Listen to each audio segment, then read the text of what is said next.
گرمیوں کی چھٹیوں میں ہمیں اسکول کی طرف سے چھٹیوں کا بہت زیادہ کام ملا تھا۔ میں سارا دن بیٹھا کاپیاں کالی کرتا رہتا۔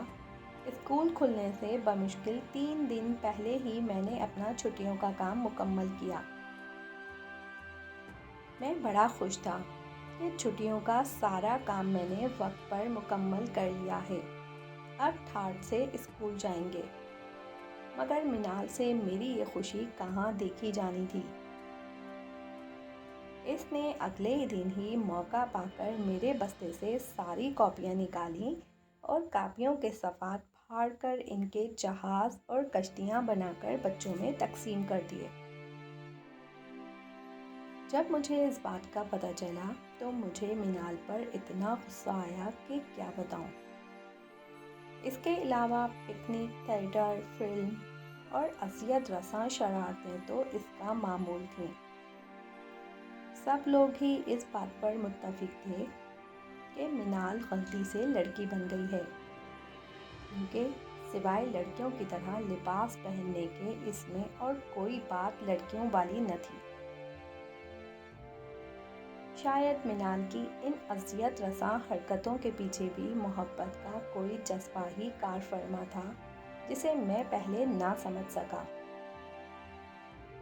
لیکن جب سے ہم دونوں کی شادی کی بات چلی تھی، منال کی محبت صاف ظاہر ہو گئی تھی۔ وہ میرے گھر میں آ کر میرے کپڑے استری کرتی، میرے جوتے پالش کرتی اور گھنٹوں میری امی کے پاس بیٹھی میری باتیں کرتی رہتی۔ مگر مجھ پہ ان باتوں کا کوئی اثر نہ ہوا، کیونکہ میں منال کے ہاتھوں اتنی مرتبہ نقصان اٹھا چکا تھا کہ اب وہ مجھے زہر لگنے لگی تھی۔ منال کی اس تبدیلی کو بھی میں اس کی نئی شرارت سمجھ رہا تھا، کیونکہ اس جیسی لڑکی سے کچھ بعید نہ تھا کہ عین نکاح کے وقت سب لوگوں کے سامنے یہ کہہ دیتی کہ مجھے یہ لڑکا پسند نہیں ہے، میں اس سے شادی نہیں کروں گی۔ اس لیے میں نے منال کو کچھ سبق سکھانے کا فیصلہ کیا۔ ایک دن منال ہمارے گھر آئی تو میں نے اس سے کہا، میرے ساتھ فلم دیکھنے چلو گی؟ میرے منہ سے یہ فقرہ سن کر وہ اس طرح کھل اٹھی جیسے اس کی برسوں پرانی مراد پوری ہو گئی، کیونکہ میں اس سے سیدھے منہ کم ہی بات کرتا تھا۔ میں نے منال سے کہا، تم ٹھیک 4 بجے تیار ہو کر لان میں آ جانا، میں وہاں تمہارا انتظار کروں گا۔ اور ہاں، خوب میک اپ کر کے بن ٹھن کے آنا اور کوئی بہترین سا سوٹ پہن کے آنا۔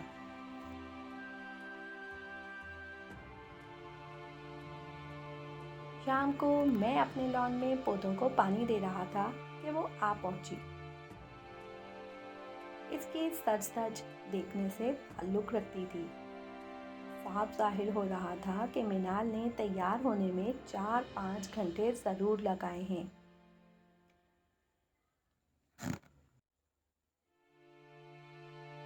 مجھے شرارت سوچی۔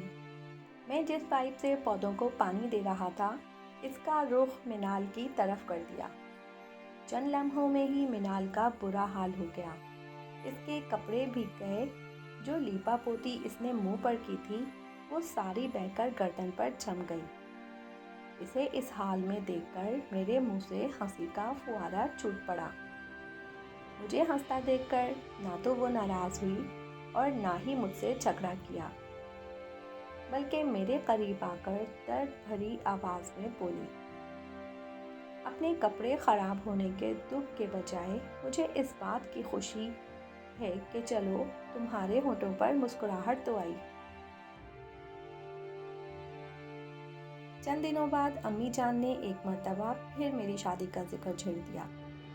میں نے اس مرتبہ امی جان کو صاف بتا دیا کہ میں منال سے شادی ہرگز نہیں کروں گا۔ امی جان نے وجہ پوچھی تو میں نے انہیں بتا دیا کہ منال مجھے بالکل پسند نہیں، کیونکہ اس کی طبیعت مجھ سے بالکل نہیں ملتی۔ میں چونکہ شاعرانہ ذوق کا مالک ہوں، اس لیے ایسا ہی ذوق رکھنے والی کسی لڑکی سے شادی کروں گا۔